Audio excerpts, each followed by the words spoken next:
Pembukaan kegiatan pelatihan dan sertifikasi kompetensi berbasis keselamatan dan kesehatan kerja, operator pesawat angkat dan angkut jenis ekskavator yang diselenggarakan oleh Dinas Tenaga Kerja dan Mobilitas Penduduk Aceh di Rasamala Hotel Banda Aceh, Senin malam 20 Juni 2022.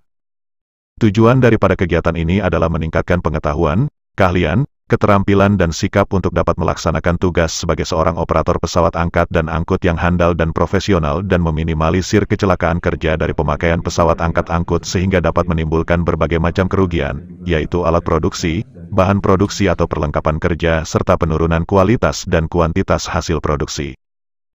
Kepala Dinas Tenaga Kerja dan Mobilitas Penduduk Aceh, Akmil Hussein, yang didampingi Sekdis dan Kabid Pengawasan Ketenagakerjaan dalam arahannya sekaligus membuka kegiatan tersebut menyampaikan kepada peserta bahwa setelah mengikuti kegiatan ini, setiap operator telah mengetahui prosedur standar dalam hal pengoperasian alat berat tersebut dan diharapkan dapat meninggalkan kebiasaan-kebiasaan yang dapat mengundang bahaya baik terhadap dirinya, orang lain dan peralatan yang menjadi tanggung jawabnya.